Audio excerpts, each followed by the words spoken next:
County motherfuckers here. We like to say what's up, guy. It's our way to say hi. In February, it is good to know a plow guy. It is shaped like a key, also where I like to ski. Tell by my belt buckle that I'm most definitely from.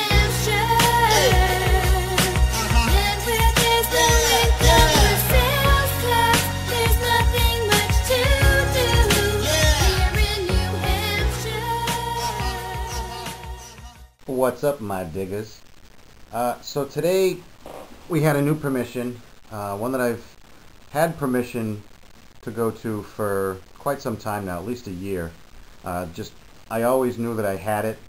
I've been kind of saving this one, you know, for cooler weather when I could spend, you know, a good amount of time out there without having to worry about the heat and the bugs and, you know, all that sort of stuff. So it's a 12-acre farm that has a colorful history going all the way back to the mid-1700s. Well, here's today's hunt. A friend of mine owns 12 acres, a couple of towns over from mine. I'm not going to show you too much of the personal property, just to leave him his privacy. But we've got pasture out there, we've got pasture over here, all down here, and he's been generous enough to let us dig pretty much anywhere and everywhere. There he is. Say hi, Dan. So let's see what we get.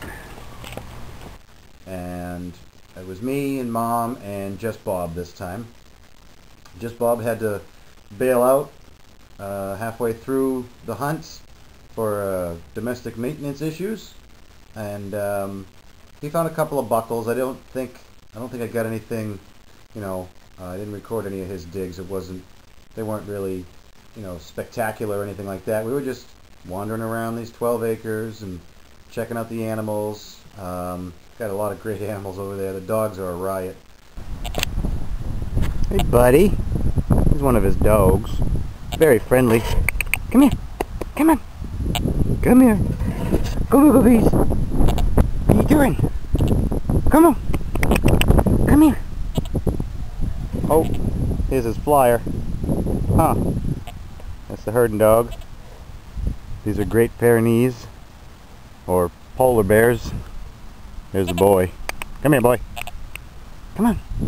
Okay. And I even brought my spare detector, my HF9FMD, along with me, and a spare shovel and a spare pinpointer and a whole setup, because his kids wanted to give it a shot once they found out that we were coming over there today. And his son was off on a sleepover, but his daughter was there, and she got to play around with the beginner's metal detector, and she had a blast. She had found some good things. I actually left it with her so she can play around and learn the hobby a little bit more and see if it's something she's interested in. Well, his daughter said she found something. Let's see what it is. I think it's her first find. There you go. What is it? I don't know. Give it a name. Give it something cool. What is it?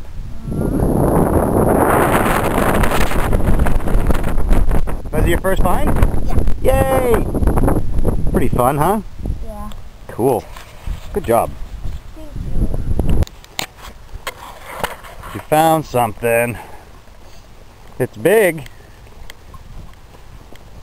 Let's see.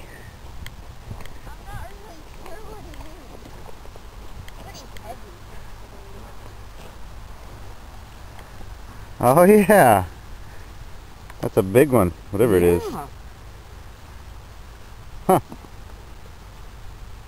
What do you think it is? I have no idea.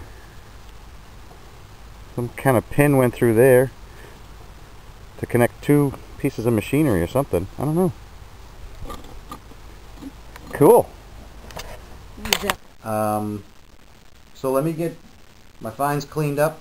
Give you the lay of the land. We got like an hour tour of this entire property when we first got there, which just amazing, the different areas on his property. Thanks, Dan, for letting us come out there. Appreciate your hospitality, and we will be back. Thanks. So yeah, it's me and my mom's out here. She's over there with the landowner's daughter. She wanted to dig some holes. So I brought my Harbor Freight metal detector with me, and a spare shovel, and a spare pinpointer. So she's having some fun. Don't know if she's found anything yet, but just Bob is out here with us too. Not sure where he took off to. He's out here somewhere, but we got some land here.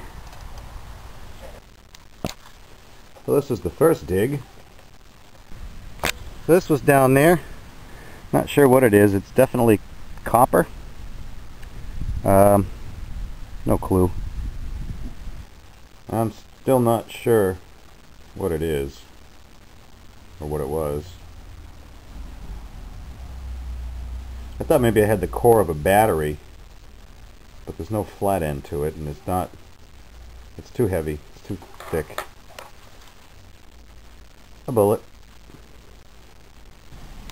And for lack of anything amazing so far to show, there's a smashed up bullet casing.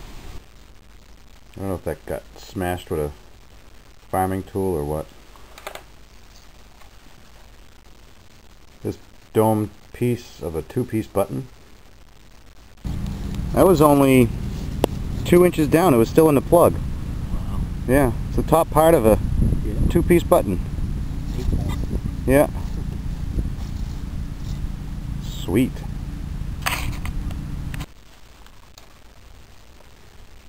This little thing cleaned up pretty cool. I just found a little racing horse earring. It's junk, but it's cool. Almost on the surface.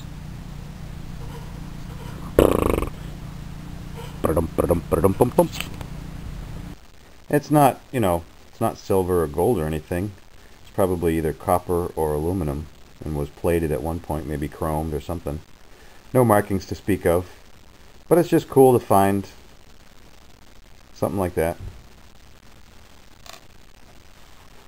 And this. Now we're talking. Nice button. I scratched it with my digger. Dang it. Looks like maybe pewter. Possibly. Sweet. Yep. I guess. Big old pewter button. Bob corrected me. It is not a pewter button. I should have known that by the iron shank in it. It's a tomback button. I'm not used to seeing tombacks that big. Usually they're, you know, the smaller size. This buckle. That's a nice buckle. Came in as an 80, 83. Probably off a horse tack. Sweet. How you doing, Bob?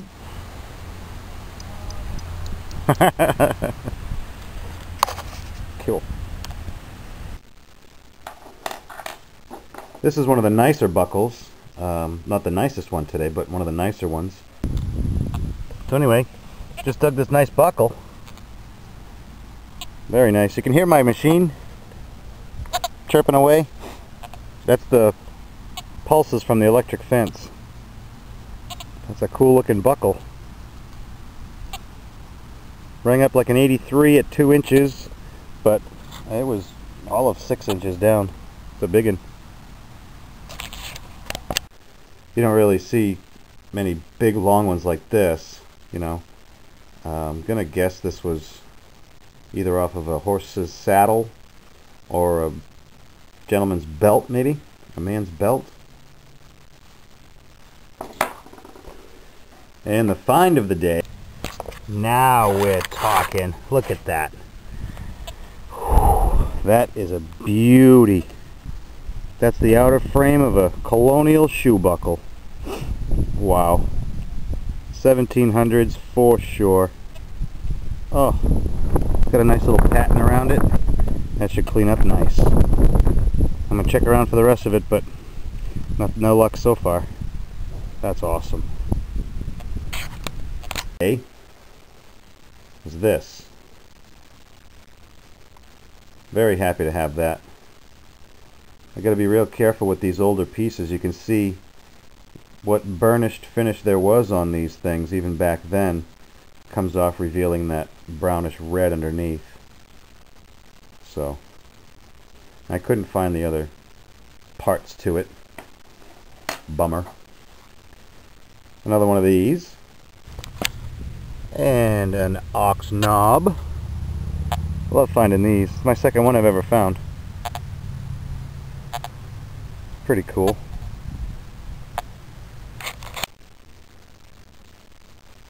I'd never found one of these before, and this is my second one in 3 weeks.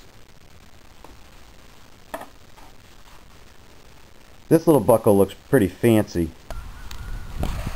That's a beautiful buckle. With little wingtips on it like that. A little design. Handcrafted. Back when people gave a crap. If I were to guess, I'd say that's more likely to be 1700s. Mid to late 1700s than anything. The property dates back to the mid 1700s at the original construction of the house, so it would fit, make sense. That's it for the showable digs. Got some honorable mentions. This button, which I didn't even know I dug. Well, I forgot I dug it. An 82 copper penny. This underwear button, I believe would be an underwear button. It's bronze or copper, or in that neighborhood.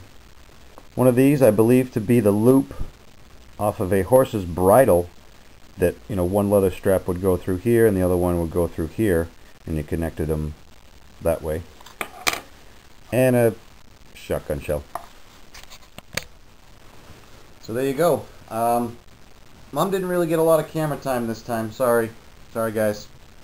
We were spread so far apart, all three of us, around this whole property that, and there wasn't any of those, you know, super wow finds yet. I'm sure they're in that land somewhere. We just got to put our coil over them.